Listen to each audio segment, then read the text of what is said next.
வணக்கம். Legal bouquet என்ற இந்த சேனல் மூலம் பொதுமக்களுக்கும் இளம் வழக்கறிஞர்களுக்கும் சட்ட விழிப்புணர்வு ஏற்படுத்துகின்ற விதத்தில் இந்த வீடியோ பதிவை நான் மேற்கொண்டு வருகின்றேன். இன்றைய தினம் நாம் பார்க்க இருக்கின்ற தலைப்பு How to vacate interim injunctions. Civil நீதிமன்றங்களில் பிறப்பிக்கப்படுகின்ற இடைக்கால தடை உத்தரவு அல்லது தடை உத்தரவுகள் எவ்வாறு ரத்து செய்யப்பட வேண்டும், அதை எவ்வாறு ரத்து செய்ய உரிய நடவடிக்கை மேற்கொள்ள முடியும் என்பது குறித்து ஒரு சட்ட விழிப்புணர்வை ஏற்படுத்துகின்ற விதத்தில் இந்த வீடியோ பதிவை நான் மேற்கொண்டுள்ளேன். அதாவது, வாதி பிரதிவாதிக்கு எதிராக தாக்கல் செய்த வழக்கில் பிரதிவாதிக்கு எதிராக வாதி இடைக்கால தடை உத்தரவு, ஒரு இன்டீரியம் இன்ஜங்ஷன் ஆர்டர் வாங்கியிருந்தாலும் சரி, அதாவது ஸ்டே ஆர்டர் என்று கூறுவார்கள். பிரதிவாதி வாதிக்கு எதிராக தாக்கல் செய்து மனுவின் பேரில் உரிய விசாரணை மேற்கொண்ட பின்னர் வாதிக்கு எதிராக பிரதிவாதி ஒரு தடை உத்தரவு வாங்கியிருந்தாலும் சரி, இந்த தடை உத்தரவுகளை எவ்வாறு ரத்து செய்ய முடியும், அதற்கான நடவடிக்கைகள் எவ்வாறு எடுக்கப்பட வேண்டும் என்பது குறித்து பொதுமக்களுக்கும் இளம் வழக்கறிஞர்களுக்கும் ஒரு விழிப்புணர்வை ஏற்படுத்த வேண்டும் என்ற ஆதங்கத்தின் அடிப்படையில் இந்த வீடியோ பதிவை நான் மேற்கொண்டிருக்கின்றேன். பொதுவாக எந்த ஒரு வழக்கு வாதியால் பிரதிவாதிக்கு எதிராக தாக்கல் செய்யப்பட்டாலும் அந்த வழக்கில் பிரதிவாதி அழைப்பாணை பெற்றுக்கொண்டவுடன் நீதிமன்றத்தில் உடனடியாக ஆஜராகி உரிய பதில் தாக்கல் செய்ய வேண்டும். உதாரணமாக, ஒரு இடைக்கால தடை உத்தரவு வாதி வழக்கை தாக்கல் செய்து பிரதிவாதிக்கு எதிராக ஒரு தடை உத்தரவை பெறுகின்றார். அந்த தடை உத்தரவானது not to alienate suit property without the knowledge of the plaintiff அல்லது not to create encumbrance over the suit property, not to disturbance plaintiff's possession, அதாவது வாதியின் சுவாதீனத்திற்கு பிரதிவாதி இடையூறு செய்ய முடியாதபடி ஒரு தடை உத்தரவு, அல்லது தாவா சொத்துக்கள் மீது எவ்வித வில்லங்கமும் ஏற்படுத்த முடியாதபடி ஒரு தடை உத்தரவு, அல்லது தாவா சொத்துக்களை பிறருக்கு பாராதீனம் செய்ய முடியாதபடி ஒரு தடை உத்தரவு, இப்படி ஏதேனும் ஒரு வகையில் ஒரு தடை உத்தரவு வாதியால் பிரதிவாதிக்கு எதிராக வழக்கு தாக்கல் செய்யப்படுகின்றது, பெறப்படுமேயானால் அந்த உத்தரவு ஆர்டர் 39 ரூல் 1(2) சிபிசியின் படி பெறப்படுமேயானால் அது குறித்து முறையான அறிவிப்பு உடனடியாக ஆர்டர் 39 ரூல் 3 படி உடனடியாக அவர்களுக்கு அறிவிப்பு வழங்க வேண்டும். இப்போது பிரதிவாதிக்கு வாதி உரிய தடை உத்தரவை பெற்றுவிட்டார். பிரதிவாதிக்கு அழைப்பாணை முறையாக சார்பு செய்யப்படவில்லை. அழைப்பாணை செல்கிறது, திரும்பி வருகிறது, அழைப்பாணை செல்கிறது, சார்பு செய்யப்பட முடியாமல் அல்லது முகவரி சரியாக தெரியப்படாத நிலையில் அது திருப்பப்பட்டு வருகின்றது என்ற சூழ்நிலையில் இடைக்கால தடை உத்தரவு நீட்டிக்கப்பட்டே வருகின்றன. அவ்வாறு தடை உத்தரவு நீட்டிக்கப்பட முடியுமா? அதாவது, வாதி பிரதிவாதிக்கு எதிராக வழக்கு தாக்கல் செய்து பிரதிவாதிக்கு அறிவிப்பு அனுப்பப்படாத நிலையிலேயே பிரதிவாதிக்கு எதிராக ஒரு தடை உத்தரவை வாதி பெற்றுவிடுகிறார். அது குறித்த முறையான அறிவிப்பு பிரதிவாதிக்கு சார்பு செய்யப்பட முடியாத நிலை ஏற்படுகிறது. இந்த சூழலில் இடைக்கால தடை உத்தரவை நீட்டித்து கொண்டு வருவது சரியா? அதுக்கு தான் என்ன சொல்கிறாங்க,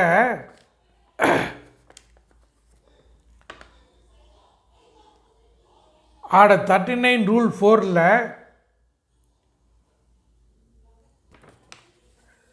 அதாவது ஆர்டர் 39 ரூல் 3A என்ன சொல்கிறாங்கன்னா, அவ்வாறு நோட்டீஸ் முறையாக சார்பு செய்யப்படவில்லை என்றால் வழக்கு தாக்கல் செய்து உத்தரவு பிறப்பித்த நாளிலிருந்து 30 நாட்களுக்குள் நீதிமன்றம் அவ்வாறு சார்பு செய்யப்பட முடியாத நிலையில் உள்ள வழக்கில் உரிய விசாரணை மேற்கொண்டு அந்த தடை உத்தரவை ரத்து செய்ய வேண்டும் அல்லது ரத்து செய்வதற்கு உரிய காரணங்களை முறையாக பதிவு செய்ய வேண்டும் என்ற ரீதியில் குறிப்பிடப்பட்டுள்ளது. ஆச்சுங்களா? அடுத்து தடை உத்தரவை நீதிமன்றம் எந்தெந்த வகைகளில் திரும்ப பெற முடியும், எந்தெந்த வகைகளில் ரத்து செய்ய வேண்டும், ரத்து செய்ய முடியும் என்று பார்த்தால் ஆர்டர் 39 ரூல் 4ல் மிக தெளிவாக நீதிமன்றத்திற்கு உள்ள அதிகாரத்தை பற்றி தெளிவாக குறிப்பிடப்பட்டுள்ளது. பிரதிவாதியின் தரப்பில் தாக்கல் செய்யப்படுகின்ற ஆவணங்களின் அடிப்படையிலும் வாதியின் தரப்பில் தாக்கல் செய்யப்படுகின்ற ஆவணங்களின் அடிப்படையிலும் தடை உத்தரவு வழங்குவதற்கு போதிய மூகாந்திரம் உள்ளதா அல்லது ஏற்கனவே வழங்கப்பட்ட தடை உத்தரவு மேலும் நீட்டிக்கப்படுவதற்கு, அதாவது அசல் வழக்கில் இறுதியாக தீர்வு காணப்படும் வரை தடை உத்தரவை நீட்டிப்பதற்கு ஏற்ற வகையில் போதிய ஆவணங்கள் உள்ளதா என்பதையெல்லாம் நீதிமன்றம் பரிசீலனை செய்து உரிய உத்தரவு பிறப்பிக்க வேண்டும். அவ்வாறு பரிசீலனைக்கு உட்படுத்துகின்ற போது தடை உத்தரவை நீட்டிப்பதற்கு போதுமான வழிவகை இல்லை எனில், போதுமான ஆதாரங்கள் தாக்கல் செய்யப்படவில்லை எனில் தடை உத்தரவை ரத்து செய்யப்படுவதற்கு நீதிமன்றத்திற்கு அதிகாரம் உள்ளது. அவ்வாறு தடை உத்தரவு தவறாக வழங்கப்பட்டிருக்குமேயானால் கேவேட் மனு நிலுவையில் இருந்து அதை பரிசீலனை செய்யாத நிலையில் வழக்கு கோப்புக்கு எடுக்கப்பட்டு அந்த தடை உத்தரவு வழங்கப்பட்டு இருக்குமேயானால் உடனடியாக பிரதிவாதிக்கு அறிவிப்பு அனுப்பப்பட்டவுடன் பிரதிவாதி அதை தெரிந்து கொண்டு உடனடியாக நீதிமன்றத்தில் ஆஜராகி ஆர்டர் 39 ரூல் 4 படி உரிய மனு தாக்கல் செய்யும் பட்சத்தில் நீதிமன்றம் பிறப்பித்த ஒருதலை பட்சமான தடை உத்தரவை ரத்து செய்வதற்கு ஆர்டர் 39 ரூல் 4 படி நீதிமன்றத்திற்கு ஆள்வரையறை உள்ளது. பிரதிவாதிக்கும் உரிய வழிவகை உள்ளது. பொதுவாக தடை உத்தரவை ரத்து செய்யப்பட வேண்டுமானால் ஒரு தடை உத்தரவு பிறப்பிக்கப்பட்டுள்ளது என்று கருதுகின்ற போது பிரதிவாதியின் தரப்பில் அந்த தடை உத்தரவு கோரிய மனு எந்த பிரிவின் கீழ் தாக்கல் செய்யப்பட்டுள்ளது, அந்த சட்டப்பிரிவின்படி உள்ள உட்கூறுகள் என்ன, அதாவது இன்க்ரீடியன்ஸ். இப்போ அட்வர்ஸ் பொசிஷனுக்காக ஒரு வழக்கு தாக்கல் செய்யப்படுகிறது என்று சொன்னால் அட்வர்ஸ் பொசிஷன்னா என்ன, அதனுடைய இன்க்ரீடியன்ஸ்லாம் என்னென்ன, ஒவ்வொரு இன்க்ரீடியண்ட்டும் அதாவது ஒவ்வொரு உட்கூறுவில் உள்ள சங்கதிகளுக்கும் நிரூபணம் செய்வதற்கு ஏற்ற வகையில் அந்த வழக்கில் ப்ளீடிங்ஸ் எடுத்துரைக்கப்பட்டுள்ளதா, அதே சமயம் அவ்வாறு எடுத்துரைக்கப்பட்ட சங்கதிகளுக்கு ஏற்ப சான்றாவணங்கள் இணைக்கப்பட்டுள்ளதா, டாக்குமெண்ட்ஸ் என்க்ளோஸ் பண்ணியிருக்காங்களா, இதையெல்லாம் பரிசீலனை செய்யணும். ஒரு பர்மனண்ட் இன்ஜெக்ஷன் ஒன்று வாங்குறாங்கன்னா கூட அந்த சூட் ப்ராப்பர்ட்டியில் பிளைன்டிஃபுக்குள்ள டைட்டில் என்ன, அவருக்கு எந்த விதத்தில் பாத்தியப்பட்டுள்ளது, அந்த சொத்தில் அவர் சுவாதீனத்தில் உள்ளாரா, அந்த சொத்துக்குரிய அரசுக்கு செலுத்த வேண்டிய வரிகளை அவர் செலுத்தி வருகின்றாரா, தொடர்ச்சியாக சுவாதீனத்தில் இருந்து வருகின்றாரா, எந்த தேதியில் அவருடைய சுவாதீனத்துக்கு இடையூறு நேரிட்டது, என்பதையெல்லாம் சரிவர அவர் நிரூபணம் செய்துள்ளாரா, வழக்கில் தெளிவாக கூறியிருக்கின்றாரா, கூறியுள்ளபடி ஆவணங்களை தாக்கல் செய்துள்ளாரா, இவையெல்லாம் இன்டீரியம் இன்ஜெக்ஷன் கேட்டு தாக்கல் செய்தல் மனுவில் தெளிவாக கூறப்பட்டுள்ளதா, இதற்கு தகுந்த ஆவணங்கள் உள்ளதா என்பதை வாதி அவர் அதை தாக்கல் செய்து இடைக்கால உத்தரவு பெற்றிருந்தால் பிரதிவாதி இந்த வழக்கு உண்மையிலேயே வாதிக்கு பாதிக்கப்படவில்லை, பிரதிவாதிக்குத்தான் வழக்கு சொத்து பாதிக்கப்பட்டிருக்கு என்று அவர் கூறுவாரேயானால் அந்த சொத்து பிரதிவாதிக்கு எந்தெந்த வகையில் பாதிக்கப்பட்டது என்பது குறித்து தகுந்த ஆவணங்களை முன்னிலைப்படுத்தப்பட வேண்டும். உண்மையில் அந்த சொத்து வாதியின் சுவாதீனத்தில் இல்லை, பிரதிவாதியின் சுவாதீனத்தில் தான் உள்ளது என்று சொன்னால் பிரதிவாதி அந்த சொத்தை எவ்வளோ ஆண்டு காலமாக தன் சுவாதீன அனுபவத்தில் வைத்து அனுபவம் செய்து வருகிறார் என்பதையும் பிரதிவாதி நிரூபணம் செய்ய வேண்டும். வரி, அரசுக்கு செலுத்த வேண்டிய வரி வாதி செலுத்தி இருந்தாலும் சரி, பிரதிவாதி செலுத்தி இருந்தாலும் சரி, வரியை யார் வேண்டுமென்றாலும் செலுத்தலாம்.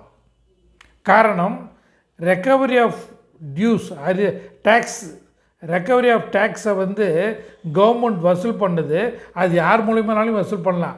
இப்போது நம்ம வீட்டில் ஒரு சர்வெண்ட் இருக்கிறாருன்னா அவர்கிட்ட பணத்தை கொடுத்து இது போய் வரி கட்டிட்டு வான்றோம்.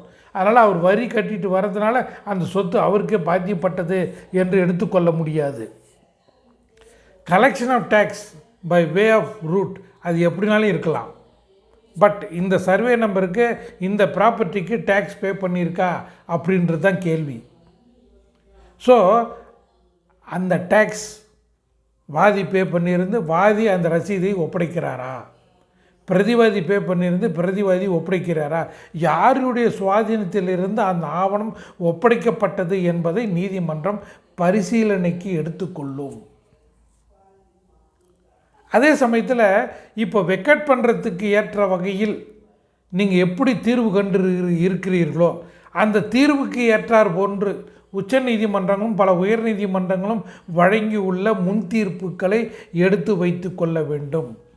ஒரு முன்தீர்ப்பில் கூறியுள்ள சங்கதிகளின் அடிப்படையில் என் வழக்கு உள்ளது என்பதை விட உங்கள் வழக்கில் question of law, question of fact எப்படி உள்ளது, அதற்கு எவ்வாறு தகுந்த ஆதாரங்கள் உள்ளது என்பதை வைத்து நீங்கள் எடுக்கப் போகின்ற முடிவுக்கு ஏற்றார் போன்று முன்தீர்ப்பு உள்ளதா என்பதை நீங்கள் கணக்கீடு செய்ய வேண்டும்.